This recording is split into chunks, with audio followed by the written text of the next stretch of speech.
Hello everyone, welcome back to chemistry संग्रह guys. My name is Diksha और आज हम शुरू करने जा रहे हैं अपने एनसीईआरटी क्वेश्चंस की next series. Okay, this is our part 4।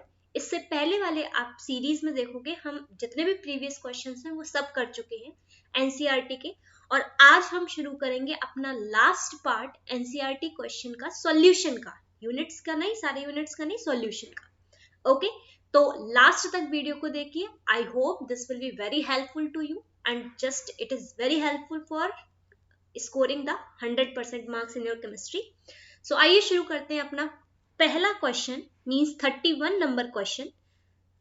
Previous जो क्वेश्चंस हैं वो हम कर चुके हैं अपनी प्रीवियस वीडियो में, वो जाइए और जाकर के मेरी प्लेलिस्ट है वहां पर जाकर देखिए। ओके, चलिए क्वेश्चन की बात करते हैं दोस्तों। पहला क्वेश्चन हमारे पास है, the depression in freezing point of water observed for some amount of acetic acid, trichloroacetic acid, trifluoroacetic acid and increases in the order given below. Okay, explain briefly. आपसे पूछा है भाई ये बताइए कि जो डिप्रेशन इन फ्रीजिंग पॉइंट है ना, वो इस तरीके से अरेंज है ये एसिड में कि ये एसिड में इनका डिप्रेशन और फ्रीजिंग पॉइंट बढ़ रहा है, यानी कि सबसे पहले आपका एसिटिक एसिड का है, ठीक है, सबसे पहला आपका एसिटिक एसिड का है, उससे ज्यादा आपके पास डिप्रेशन एंड फ्रीजिंग पॉइंट किसका है, ट्राइक्लोरोएसिटिक एसिड का है, ठीक है, I am writing in short form. उसके बाद आपके पास ट्राइफ्लोरोएसिटिक एसिड का है। आखिरकार ऐसा क्यों है, ठीक है, तो इसका आंसर सुनिए गाइस। सबसे पहली बात तो आपने फॉर्मूला सुना है, यू नो द फॉर्मूला कि डिप्रेशन इन फ्रीजिंग पॉइंट का फॉर्मूला होता है delta TF is equals to i K F N, right और नॉट। यानी कि जो ये आई होता है इसको बोलते हैं हम क्या, वेंटॉक फैक्टर। तो ये जो वेंटॉक फैक्टर होता है ये हमको डिग्री ऑफ आयोनाइजेशन के बारे में बताता है। क्या बताता है? Degree of ionisation. ओके, क्या बताता है? डिग्री ऑफ आयोनाइजेशन के बारे में आपको इंफॉर्मेशन देता है। क्लियर? तो आप जानते हैं जितने भी आपके पास स्ट्रॉन्ग एसिड्स होते हैं उनका डिग्री ऑफ आयोनाइजेशन ज्यादा होता है, राइट। स्ट्रॉन्ग एसिड का डिग्री ऑफ आयोनाइजेशन क्या होता है? ज्यादा होता है, राइट। डिग्री ऑफ डिसोसिएशन इनका आयोनाइजेशन क्या होता है? ज्यादा होता है, इट विल बी इंक्रीजेस। तो जितना स्ट्रॉन्गेस्ट एसिड उतना ही उसका डिग्री ऑफ आयोनाइजेशन। तो याद रखिए जो ट्राइफ्लोरोएसिटिक एसिड है ये आपके पास बहुत ही ज्यादा स्ट्रॉन्गेस्ट एसिड है। समझ में आ रहा है? जो आपका ट्राइफ्लोरोएसिटिक एसिड है this will be your most strongest acid, और इसका आयोनाइजेशन कांस्टेंट इसीलिए सबसे ज्यादा होगा। Is that clear? इसके बाद बात करें ट्राइक्लोरोएसिटिक एसिड, देन उसके बाद बात करें acetic acid. Is that clear? यानी कि CF3 COOH, this will be CCl3 COOH and this will be your CS3 COOH. Is that clear?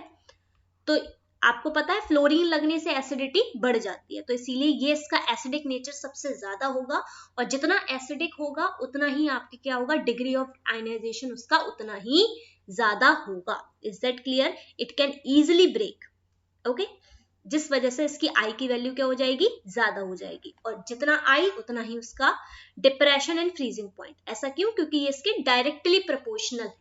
Okay, तो भाई यही लिखा हुआ है, आप ध्यान से देखो कि this can be explain on the basis of degree of ionization which depend on the strength of the acid. जितनी एसिड की स्ट्रेंथ ज्यादा होगी उतना ही आपका डिग्री ऑफ आयोनाइजेशन होगा।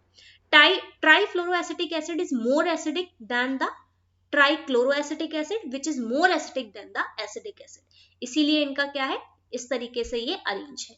Is that clear? Greater the degree of ionization greater will be the I. Okay, चलिए, तो ये क्वेश्चन समझ में आ गया आपको। आगे चलते हैं नेक्स्ट क्वेश्चन पे।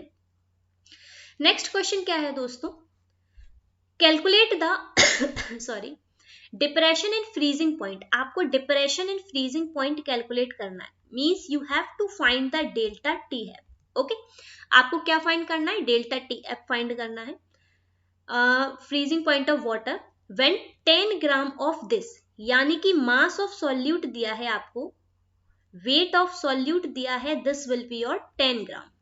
Okay, is added to 250 gram of water, यानी कि आपके पास वेट ऑफ सॉल्वेंट दिया है 250 ग्राम। क्लियर है? तो आपको सिंपल क्या निकालना है, डेल्टा टीएफ। अब आप क्या करोगे, सिंपल आप करोगे, आपको फॉर्मूला पता है क्या, कि डेल्टा टीएफ दोस्तों क्या होता है, डेल्टा टीएफ का फॉर्मूला क्या होता है, it is the colligative property KFM। बहुत सारे बच्चे ऐसा करेंगे और ऐसा कर कर इसे सॉल्व कर देंगे और फिर आंसर आपका गलत हो जाएगा। याद रखिए यहाँ पर I भी आएगा, क्लियर है, I भी आएगा, this is the bent of factor. अगर वहां पर आपको KA दिया है तो मतलब KA दिया हो चाहे ना दिया हो, I आपको लगाना ही लगाना है। क्लियर है? चलिए आइए शुरू करते हैं। डेल्टा TF आपको निकालना है, I आपको पता नहीं है, KF आपको दिया है, M आप निकाल सकते हो। मोलैलिटी आप कैसे निकालोगे, you know it very well कि moles of solute upon mass of the solvent, mass of solvent. Clear है? मास ऑफ सॉल्वेंट आप निकाल लोगे यार आसानी से, उसमें तो कोई दिक्कत नहीं है। लेकिन अब बात ये आती है कि यहाँ पर मोलैलिटी तो चलो निकल जाएगी, कोई दिक्कत नहीं है, इस I को कैसे निकालें, क्योंकि डेल्टा TF भी अननोन क्वांटिटी है और आपके पास I भी अननोन क्वांटिटी है। दो अननोन क्वांटिटी कैसे निकालें, कैसे निकाल सकते हैं भाई, तो उसके लिए आपको यहाँ पर एक क्लू दिया हुआ है KA का। ठीक है, कैसे निकालते हैं, सबसे पहले आपको पता है कि ये CH3 CH2 CH Cl COOH। Clear है? ये किस तरीके से ब्रेक डाउन होगा, ये इस तरीके से ब्रेक डाउन होगा, CH3 CH2 CH Cl COO minus and H plus. अब आप सोचोगे कि भाई दो आयन है, आराम से इसकी I की वैल्यू तो 2 हो जाएगी, लेकिन ऐसा नहीं है दोस्तों। सपोज करिए इनिशियली इसके जो मोल्स हैं वो हमारे पास 1 है, ठीक है, ये आपके पास 0 0 है, लेकिन इक्विलिब्रियम पर अगर हम चेक करें तो क्या होगा, इसमें से सपोज करिए अल्फा मोल आपके पास माइनस हो गए, तो बनेंगे कितने, अल्फा अल्फा बनेंगे। हो गया बात। अब आपको पता है कि आप जो डिग्री ऑफ डिसोसिएशन का फॉर्मूला होता है, यानी कि अल्फा अगर आप निकालोगे तो वो क्या आता है, एक सेकेंड, अल्फा आपके पास होता है is equals to under root KA divided by C, यही होता है, यस और नो। अल्फा कैसे निकालते हो आप, KA इंटू अपॉन C, पूरा मैं इसे कर नहीं दिखाऊंगी आपको ऐसा अच्छे से पता है कैसे आता है। क्लियर है? KA अपॉन C होता है, सिंपल KA की वैल्यू डालिए, C की वैल्यू डालिए, आपके पास क्या आ जाएगा, अल्फा निकल कर आ जाएगा। C क्वेश्चन में दिया हुआ है आपको, अच्छा बेसिकली यहाँ पर C कॉन्सेंट्रेशन है तो C मान लीजिए, कोई दिक्कत नहीं, ठीक है, तो C अल्फा बनेगा और यहाँ भी C अल्फा। C की वैल्यू आपके पास कितनी दी है, आप निकाल सकते हो C कॉन्सेंट्रेशन। क्लियर है? Okay, C is your molality, molality निकालोगे यहां से लगा देंगे। अब इसके बाद वेंट ऑफ फैक्टर कैसे कैलकुलेट करते हैं भाई, जितना आपके पास ये 1 माइनस अल्फा, अल्फा और अल्फा इनको प्लस करो अपॉन 1, यानी कि डिसोसिएशन के बाद के नंबर ऑफ मोल्स और डिसोसिएशन से पहले के नंबर ऑफ मोल्स कितने हैं। बेसिकली ये आपके पास ज्यादातर एक ही रहता है, तो ये यहाँ पर 1 ही मानते हैं, तो ओवरऑल आपके पास कितना आ गया, 1 प्लस अल्फा आ गया। तो ये आपके यहाँ से क्या निकल आई, I की वैल्यू आ गई। I की वैल्यू को इधर पुट करो, वैल्यू रखो इन सब की, आपके पास आंसर आ जाएगा कितना, 0.647। ठीक है, पूरी कैलकुलेशन आपको यहाँ पर दी हुई है, इसी तरीके से आपको इसको सॉल्व करना है। सबसे पहले आप अल्फा निकालो, क्योंकि हमें ये तो पता होगा कितना इसका वो है, अल्फा की वैल्यू कितनी है, ठीक है, कितना डिग्री ऑफ डिसोसिएशन है इसका। फिर उसके बाद हम इसकी I की वैल्यू निकालेंगे, जिससे हम यहाँ पर इसको पुट कर सकते हैं। क्या ये क्लियर हो गया क्वेश्चन, बताइए, is this clear to you all. चलिए अगर क्लियर है तो आगे चलते हैं। क्वेश्चन दिया है 19.5 gram of CH2FC is dissolved in 500 gram of water. देखो सबसे पहले तो क्वेश्चन में आपको वेट ऑफ सॉल्यूट दिया है या फिर आपके पास वेट ऑफ सॉल्वेंट दिया है, कुछ भी दिया हो, सबसे पहले तो आप लिखो कि दिया क्या क्या है। क्लियर हुआ? जैसे इसमें बात करें, सॉल्यूट दिया हुआ है, इसका वेट कितना दिया है दोस्तों, 19.5 ग्राम, ठीक है। और क्या दिया हुआ है, आगे चलें तो वेट ऑफ सॉल्वेंट दिया है आपके पास, जो कि कितना है, 500 ग्राम। क्लियर है? The depression in freezing point आपके पास दिया हुआ है डेल्टा TF, कितना, this will be your 1 degree Celsius. Calculate the went of factor, I calculate करना है, और आपको डिसोसिएशन कैलकुलेट करना है, कांस्टेंट कैलकुलेट करना है। क्या दिक्कत है? देखो ये यहां से आप क्या निकाल सकते हो, मोलैलिटी निकाल सकते हैं, इन दो टर्म से आप मोलैलिटी निकाल सकते हो, राइट। अब इसके बाद आपको पता है फॉर्मूला क्या होता है, फॉर्मूला होता है delta TF is equals to IKFM, right. अब क्वेश्चन में आपको डिप्रेशन इन फ्रीजिंग पॉइंट दिया हुआ है, okay wait a minute guys, there is something different.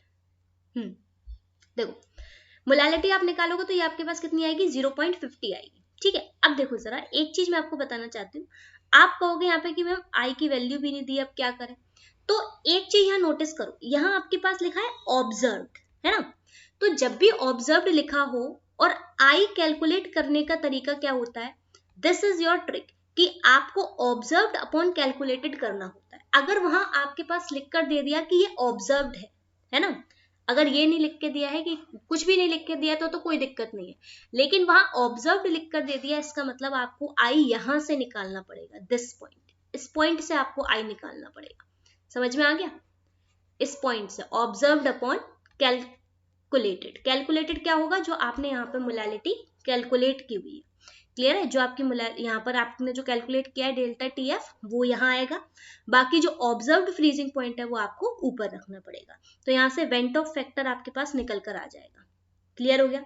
अब आप अच्छे से जानते हो वेंट ऑफ फैक्टर का निकालने के बाद अगर इसे आपको डिसोसिएट करना है CS2C इसको, तो कैसे होगा, उसी तरीके से डिसोसिएट होगा जैसे पहले वो हुआ था, कैसे CS2F COO- और H+, आपको पता है मोलैलिटी M है, दिस इज द कॉन्सेंट्रेशन, ठीक है। तो अगर मोलैलिटी दी है तो मोलैलिटी लगाओ, मोलैलिटी दी है तो मोलैलिटी, बेसिकली मोलैलिटी और मोलैलिटी में बस एक फर्क है, अगर आप देखोगे you know it very well कि नॉर्मली आपके पास ये क्या है, कॉन्सेंट्रेशन टर्म है, बेसिकली आप इसी तरीके से लगाओ, कोई दिक्कत नहीं है। चलिए तो M और M1 माइनस अल्फा, ठीक है, यहाँ से तो ये समझ में आ गया होगा, आई ये कैसे आए ये भी पता चल गया होगा, कुछ नहीं करते, इन सबको प्लस कर देते हैं, इसको इसको इसको और अपॉन 1 क्यों, क्योंकि ऑलरेडी आपको पता है कि इसकी जो मतलब डिसोसिएशन होने से पहले, इक्विलिब्रियम आने से पहले कौन कितनी है उसकी वैल्यू M है, क्लियर है। तो ये कितना आ गया आपके पास, निकल कर सॉल्व करेंगे तो इतना आ गया, जिसको हमने आई के बराबर रखा था, तो यहां से आपकी अल्फा की वैल्यू आ गई दोस्तों, this will be your alpha की वैल्यू यहां से कितनी आ गई, 0.753, क्लियर है। चलिए अब अल्फा आ गया, ये तो निकल गया। अब आपको पता है कि डिसोसिएशन कांस्टेंट कैसे निकालते हैं, यानी कि आपको पता है concentration of the product upon concentration of the reactant, yes और नो। तो कॉन्सेंट्रेशन ऑफ प्रोडक्ट को क्या क्या है हमारे पास, ये और ये, इनकी कॉन्सेंट्रेशन अपॉन इसकी कॉन्सेंट्रेशन, सिंपल सॉल्व कर दो आप, इजी आ जाएगा आपके पास, क्लियर हो गया। एम मोलैलिटी आपको पता है 0.50 है, और यहां से आप इसकी वैल्यू लगा दोगे, ओके कर लेंगे, यहां से सॉल्व करेंगे तो आंसर आएगा 3.07 इंटू 10⁻³ देखो यहां पर मैं आपको पूरी कैलकुलेशन नहीं बता रही हूँ, सिंपल करने का तरीका बता रही हूँ, कैलकुलेशन आपको खुद करनी है कॉपी पे, बार बार इन क्वेश्चंस को करो, बार बार इन क्वेश्चंस को करो, जिससे आपकी प्रैक्टिस अच्छी हो जाए, इज दैट क्लियर। क्योंकि भाई सॉल्यूशन में आप सोचो बहुत सारे क्वेश्चन है, कहाँ तक लगाओगे आप, इसलिए एनसीईआरटी करो एट द लास्ट टाइम, कोई और ऑप्शन नहीं है आपके पास, ठीक है। चलिए यहां तक समझ आ गया, तो आगे चलते हैं दोस्तों। नेक्स्ट है हमारे पास vapour pressure of a pure water is इतना, ओके प्योर वाटर दिया हुआ है, प्योर वाटर का वेपर प्रेशर दिया है, दिस विल बी और दोस्तों कितना 17.535 mm ऑफ Hg, क्लियर है। आगे चलते हैं, calculate the vapour pressure of the water when this dissolve, यानी कि प्रेशर आपको निकालना है सॉल्यूशन में, यानी कि जब आपके पास इसको डिसॉल्व कर दिया जाता है, सिंपल फॉर्मूला है कि P0 माइनस का P upon P0 is equals to mole fraction of the solute, निकाल लो। P0 इज द प्योर और ये आपका सॉल्यूशन पर है, ये आपका प्योर है, ये आपका सॉल्यूशन पर है, क्लियर है? निकाल लो भाई, सिंपल तरीका है, ये दिया हुआ है, ये दिया हुआ है, ये निकालना है। मोल फ्रैक्शन ऑफ सॉल्यूट कैसे निकालोगे? Weight of the solute upon weight of the weight of the solute upon molar mass of solute, और बाय दिस नीचे का जो टर्म होता है ना, ऐसे x से जब आप निकाल रहे हो एक्स बी, तो this is N B upon N B plus N A. तो बेसिकली इस टर्म को हम थोड़ा सा नेग्लेक्ट कर देते हैं अगर हमें इजीली चीज निकालनी होती है, तो इसीलिए ये आपके पास यहाँ से ये निकल कर आ गया है। ओके, इस टर्म को हम यहाँ से नेग्लेक्ट कर देते हैं, तो हम मानते हैं क्योंकि ये बहुत ही स्मॉल क्वांटिटी है। क्या है ये? बहुत ही स्मॉल क्वांटिटी है, इसीलिए हम इसको नेग्लेक्ट कर देते हैं। क्लियर? चलिए ओके, नेक्स्ट क्वेश्चन चलते हैं। Question number 35। 35 क्या है? देखो भाई दोस्तों, यहाँ मैं फिर से बता रही हूँ, मैं यहाँ पूरा सॉल्व नहीं कर रही हूँ, आपको खुद ही करना है, ठीक है? बेसिकली किस तरीके से अप्रोच लगेगी बस वही बता रही हूँ। Henry law constant for the molality of methane. Henry law constant दिया है, यानी कि KH दिया हुआ है आपको, कितना? 4.27 मल्टीप्लाई बाई 10 की power 5 mm of Hg। Okay, calculate the solubility, solubility calculate करना है, ठीक है?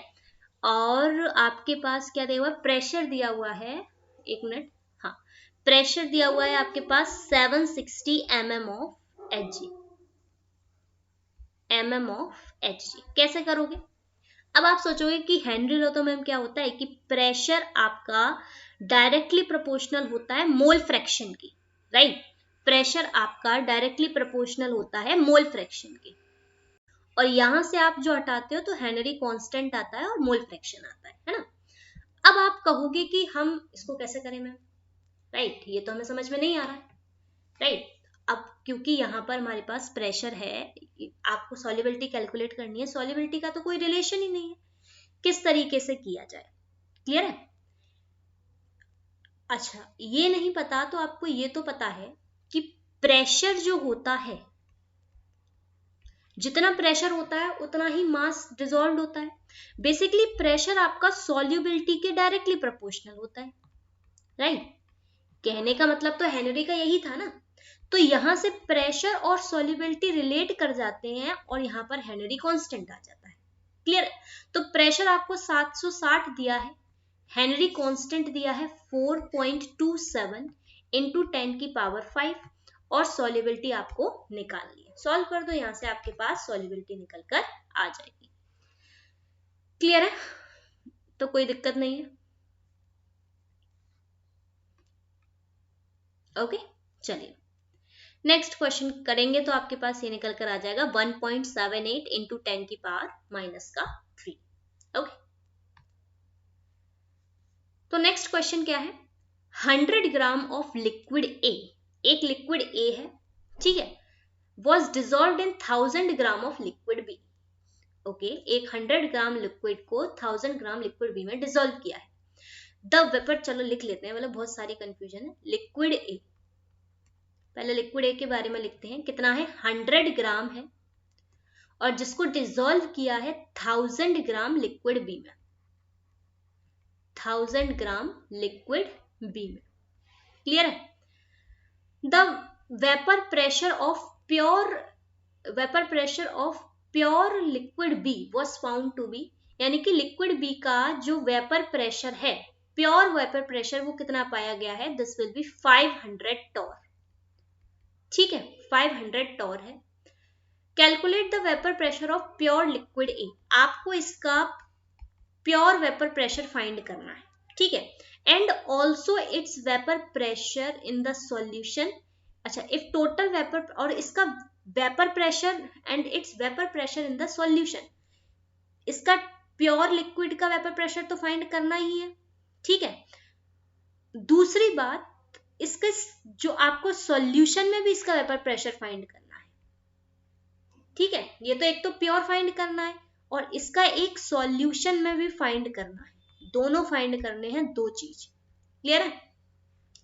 जब इसका टोटल वेपर प्रेशर, क्वेश्चन में टोटल वेपर प्रेशर दिया हुआ है 475 टॉर। देखो भाई कैसे करना है इसको, सिंपल है, ज्यादा दिक्कत नहीं है, बस ध्यान से देखना है आपको। सबसे पहले आपको पता है कि राउल्ट लॉ के अकॉर्डिंग जो टोटल वेपर प्रेशर होता है वो पार्शियल वेपर प्रेशर के बराबर होता है, राइट। इसको हम कैसा लिख सकते हैं कि pure vapour pressure into mole fraction of A plus pure vapour pressure of B into mole fraction of B, right. इस तरीके से लिखा जा सकता है। क्वेश्चन में पी टोटल दिया है 475। प्योर आपके पास वेपर प्रेशर ए निकालना है। एक्स ए आप लिख सकते हो कितना कि 100 ग्राम डिसॉल्व किया गया है आपके पास 140 में, प्लस प्योर वेपर प्रेशर इसका कितना दिया है 500, और ये आपके पास कितना है दिस विल बी और एक्स बी कितना डिसॉल्व किया गया है 1000 ग्राम अपॉन मोलर मास है 180। क्लियर है।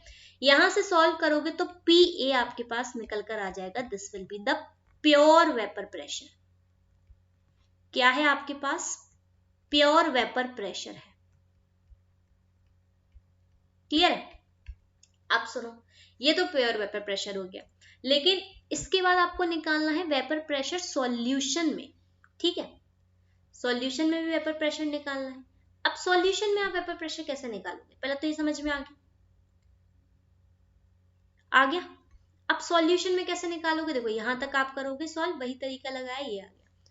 आपको पता है सॉल्यूशन में कैसे निकालोगे, एक तरीके सॉल्यूशन में तो पूरा वेपर प्रेशर आपका क्या होगा, this will be your pure vapour pressure into mole fraction of A. Clear है। जो कि आपके पास कितना आएगा 32 टॉर निकल कर आ जाएगा। भाई उसके पार्शियल प्रेशर के बराबर ही तो होगा। अगर सॉल्यूशन की बात की जाए तो सॉल्यूशन में उनके पार्शियल प्रेशर के बराबर होगा। तो पार्शियल प्रेशर आप कैसे निकालते हो, पार्शियल प्रेशर कैसे निकालते हो, ऐसे ही निकालते हो। पार्शियल प्रेशर भी तो ऐसे ही निकालते हैं ना, P A not into this is the partial pressure. कर लोगे। यहां से हम प्योर का निकाल चुके हैं, this will be your pure, this is the mole fraction. Is this clear to everyone?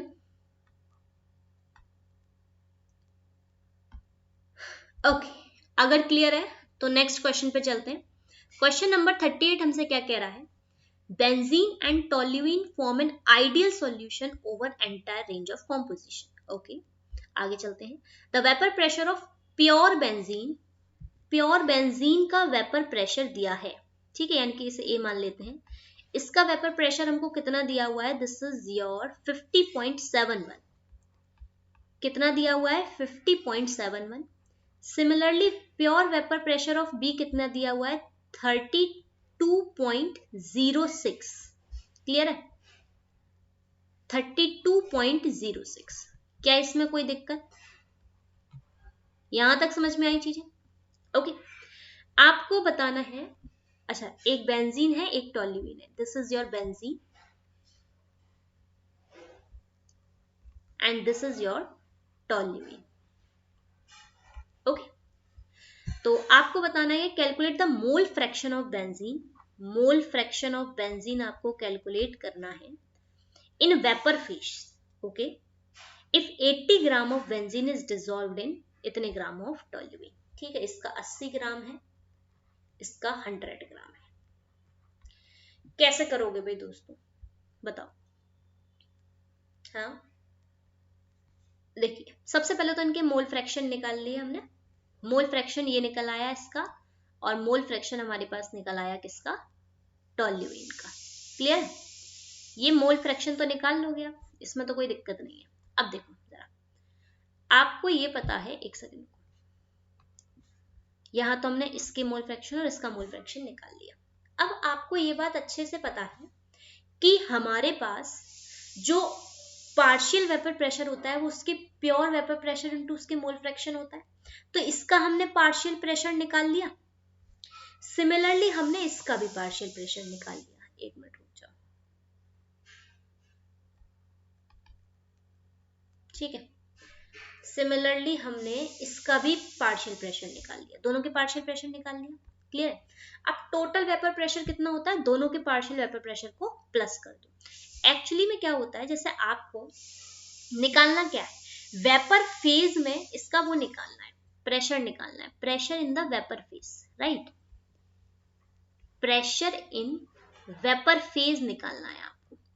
तो बेसिकली इसका जो फॉर्मूला होता है वो क्या होता है दोस्तों, जरा ध्यान से देखना। ये फॉर्मूला आपने पढ़ा नहीं होगा वेपर फेज में किस तरीके से निकाला जाता है। वेपर फेज में जब भी आप निकालते हो तो वो होता है आपके पास partial vapour pressure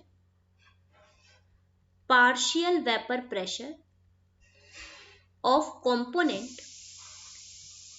component will be equal to mole fraction of component multiplied by total pressure। Clear है? Total pressure. तो देखो पार्शियल प्रेशर ये आपके पास होता है, पार्शियल प्रेशर आपके पास आपको निकालना क्या है, आपको निकालना है मोल फ्रैक्शन, ये आपको निकालना है। तो this upon this partial vapour pressure कितना है दोस्तों इसका, दिस विल बी योर 24.65 और ये आपके पास कितना है 41.613, ये निकल कर आया है। यहाँ पर इसको सॉल्व करेंगे तो इसका मोल फ्रैक्शन निकल कर आ जाएगा। क्लियर है? ये फॉर्मूला अगर वेपर फेज में निकालना हो तो ये फॉर्मूला बस आपको याद रखना है। तो ये फॉर्मूला याद रखना, इंपॉर्टेंट फॉर्मूला है, आपको कभी कंफ्यूजन ना हो। ओके, कोई दिक्कत यहां तक? आई होप समझ में आ गया होगा। ठीक है, चलिए आगे चलते हैं नेक्स्ट क्वेश्चन की तरफ। The air is a mixture of number of gases, the major component are oxygen and nitrogen. Okay, oxygen मतलब एयर है, बहुत सारी गैसेस का मिक्सचर है, लेकिन इसमें ऑक्सीजन और आपके पास nitrogen are the major component. Okay, oxygen and nitrogen आपके पास मेजर कंपोनेंट है, जिसमें कि जो आपके पास ऑक्सीजन है वो 20% है, यही नाइट्रोजन की बात करें ये आपके पास 79% है। Okay, the water is in equilibrium with air at the pressure of 10 atm। अच्छा, ये कुछ ऐसे समझो, सपोज करो एक बीकर है आपके पास, ठीक है, इस बीकर में आपके पास क्या है, वाटर और एयर है, ये आपस में क्या है, इक्विलिब्रियम में है। ठीक है, अगर आपस में इक्विलिब्रियम में है तो इसका मतलब क्या, जितना एयर इस पर प्रेशर लगा रही होगी उतना ही वाटर इस पर प्रेशर लगा रहा होगा। राइट और नॉट? क्लियर हुआ? तो उस प्रेशर जो आपके पास प्रेशर जो भी आपका वॉल्यूम है, जितना वॉल्यूम वाटर का होगा उतना ही वॉल्यूम आपके पास एयर का होगा, बिकॉज वो क्या है आपके पास इक्विलिब्रियम में है। राइट? अगर दोनों इक्विलिब्रियम में है तो जितना वॉल्यूम आपके पास वाटर का होगा, है ना, जितना वॉल्यूम आपके पास वाटर का होगा उतना ही वॉल्यूम आपके पास किसका होगा, एयर का। इज दैट क्लियर और नॉट? इसमें कोई दिक्कत वाली बात तो नहीं है? यस। तो बताओ, यहां पर कह रहा है the water is in equilibrium with air at a pressure of 10 atm, यानी कि एयर इस पर प्रेशर कितना लगा रही है, 10 atm का प्रेशर लगा रही है, यानी कि एयर का टोटल प्रेशर ऑफ एयर कितना है, एक second, total pressure of air की मैं अगर आपसे बात करूं, जरा देखो, total pressure of air, total pressure of air, कितना एयर ऑक्यूपाई कर रही है, प्रेशर आपके पास 10 atm, ये पूरी एयर कर रही है, यानी कि एयर में जितनी भी गैसेस हैं कुल मिला जुला करके आपके पास 10 atm प्रेशर अप्लाई हो रहा है।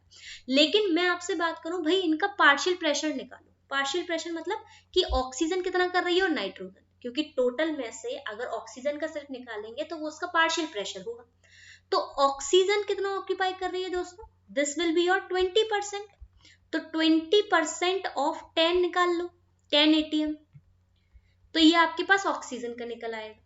सिमिलरली अगर आपको किसका निकालना है, नाइट्रोजन का निकालना है, तो नाइट्रोजन का कैसे निकालोगे, आपके पास 79% ऑफ 10 atm, कोई दिक्कत वाली बात नहीं है, कर लोगे यहाँ पर solve.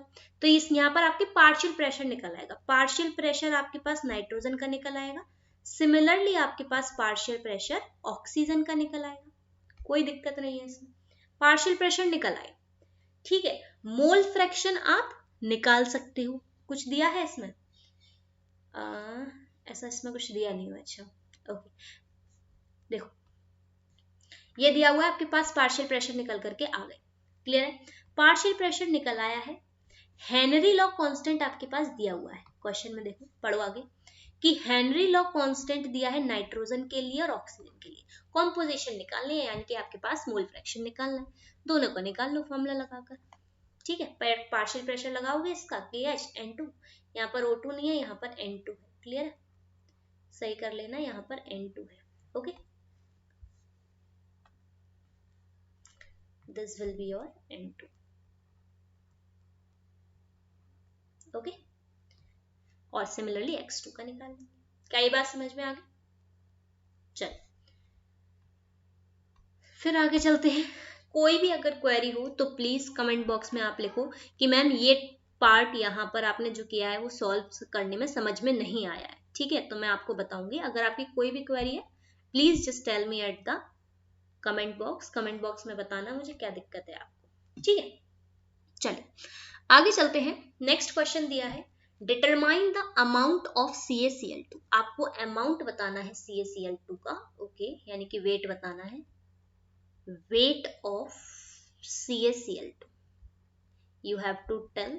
okay, dissolved in volume कितना दिया हुआ है आपके पास, 2.5 लीटर। Okay, of water. ठीक है, सच दैट ऑस्मोटिक प्रेशर यानी कि पाई दिया हुआ है 0.75 atm। टेम्परेचर दिया है 227 डिग्री सेल्सियस यानी कि 300 केल्विन। क्लियर है? आपको निकालना है क्या, अमाउंट, यानी कि वेट निकालना है। बहुत इजी है, पाई इज इक्वल्स टू क्या होता है, ICRT। अब दिक्कत क्या है, आई निकालने की है। आई कैसे निकालोगे, आपको पता है CaCl2 कैसे टूटता है और पूरा डिसोसिएट होता है ये तो Ca+2 प्लस का 2 Cl माइनस। तो आई क्या होता है बेसिकली कि number of ion after dissociation upon number of ion before dissociation.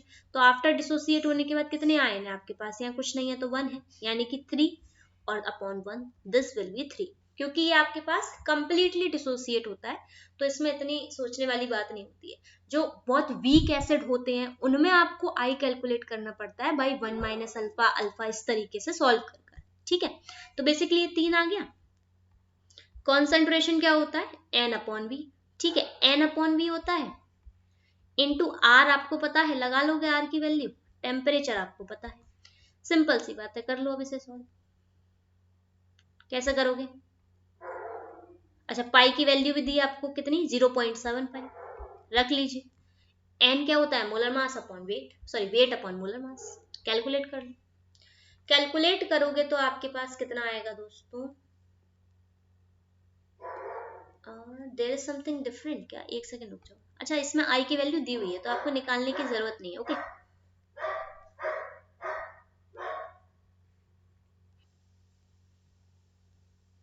ठीक है, इसमें आई की वैल्यू दी हुई है तो आपको निकालना नहीं है, सॉरी, पर बेसिकली निकालते इसी तरीके से। ओके, चलिए आगे चलते हैं नेक्स्ट क्वेश्चन पे। नेक्स्ट क्वेश्चन दिया है हमारे पास, determine the osmotic pressure. Osmotic pressure आपको निकालना है, पाई है ये। Solution prepared by 25 milligram of K2SO4। K2SO4 आपके पास कितना दिया हुआ है, 25 मिलीग्राम दिया हुआ है। ओके, इन 2 लीटर, वॉल्यूम कितना है, 2 लीटर में दिया हुआ है। टेम्परेचर आपके पास 25 डिग्री सेल्सियस है। ओके, वेट अ मिनट, ठीक है, और R की वैल्यू आप लगा सकते हो जो भी आपके पास होती है।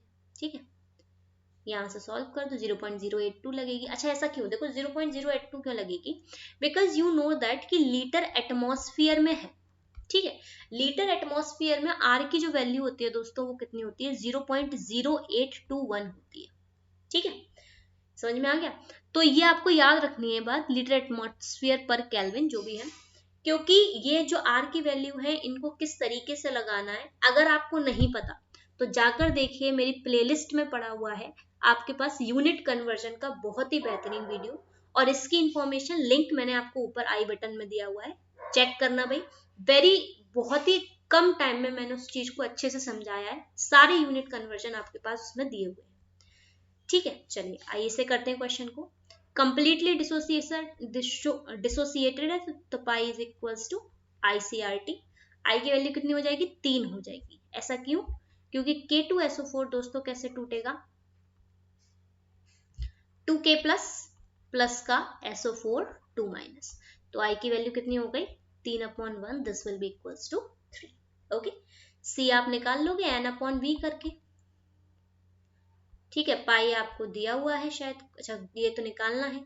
N आप निकाल लोगे, V आपको पता है, R आपका 0.0821 है, 0.0821 into temperature is your 25 degree Celsius को ऊपर चेंज कर लेना, जो भी आंसर आए 298 अप्रोक्स, ठीक है। कर लेंगे, आंसर आएगा आपके पास 5.27 इंटू 10⁻³ एटमॉस्फेयर। क्या ये बात आपको क्लियर हो गई, बताइए क्या सारे क्वेश्चन समझ में आ गए।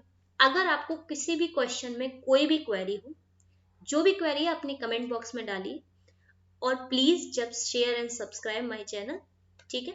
थैंक यू एवरीवन, और बस मेहनत करते रहिए, you will get the 100% marks in the chemistry. बस NCERT करना ना भूलना, ठीक है। चलो।